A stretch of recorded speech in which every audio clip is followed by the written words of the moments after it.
और नाजरीन, चलिए अब हम ये देखेंगे कि जो किसानों ने रेल रोको आंदोलन शुरू किया है उसकी अभी क्या सूरत हाल है। इस वक्त हमारे साथ लुधियाना से मौजूद हैं हमारे साथी रोहित, आपसे जानना चाहेंगे अभी क्या कुछ तस्वीर वहां पर नजर आ रही है, क्योंकि किसानों ने लगातार कहा था कि वो अपने आंदोलन में शिद्दत लाएंगे, क्या वैसी ही तस्वीर?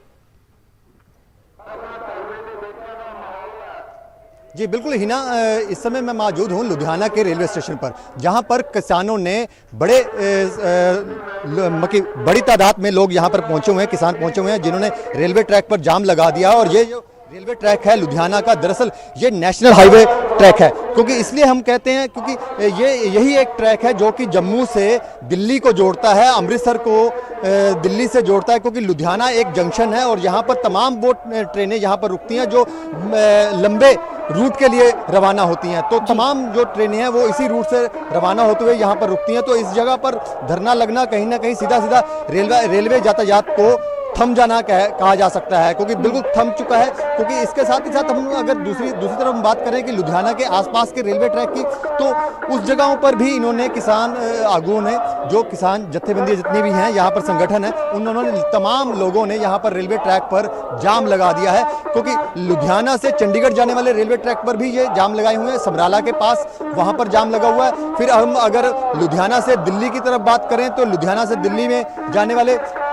जो ट्रैक है वो खन्ने के पास, खन्ना जो है यहाँ पर वहाँ पर जाम लगा हुआ है। और उसी के साथ साथ दुराहा जो है वहाँ पर लगा हुआ है। अगर हम बात करें लुधियाना से फिरोजपुर जाने वाले रेलवे ट्रैक पर, तो वहाँ पर भी मोगा, मुल्लापुर, तमाम जो स्टेशन हैं उन पर जो किसान जत्थे संगठन है वो अपना इस धरना प्रदर्शन को कर रहे हैं। रोहित, इतनी बड़ी तादाद में किसान वहां पर मौजूद हैं, सिक्योरिटी को लेकर भी खास बंदोबस्त किए गए हैं, इसके ताल्लुक से कुछ जानकारी?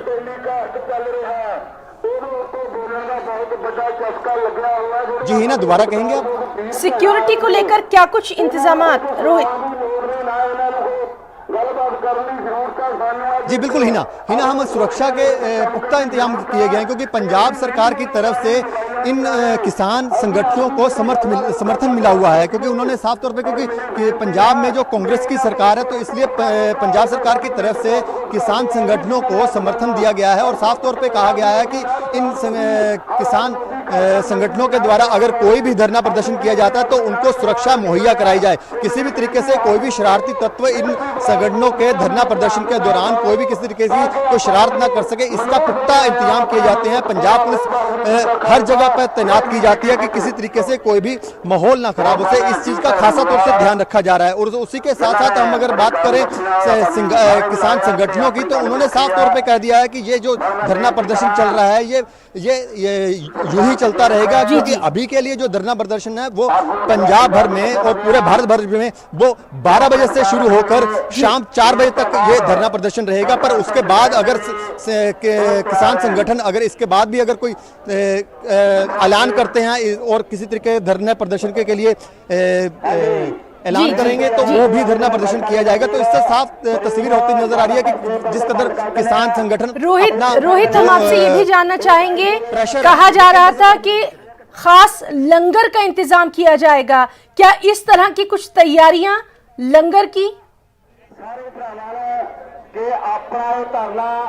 जी बिल्कुल हिना, हमने यहाँ के किसान संगठनों के जो लोग हैं, जो मोतवार हैं, उनसे हमने बात करने की कोशिश करी है। तो उन्होंने साफ तौर पे कहा है कि किस तरीके जो भी लंगर की सेवा है वो अब किसान संगठनों के द्वारा की जाएगी। क्योंकि पहले किसी ना कहीं जो लंगर जो लगाए जाते थे, खाने पीने की जो सामग्री थी, उनको मुहैया आम जो संस्थाएं थी वो कर रही थी। तो जिसके बाद अभी NIA ने उनके ऊपर शिकंजा कसना शुरू कर दिया था। तो उसके बाद अब किसान संगठन जो हैं वो खुद अब। जी रोहित, तो लगातार इस बेहद अहम खबर से मुतालिक तमाम तर जानकारी हम अपने नाज़रीन तक पहुंचाते रहेंगे। बहुत बहुत शुक्रिया आपका तमाम तर तफसीलात के लिए।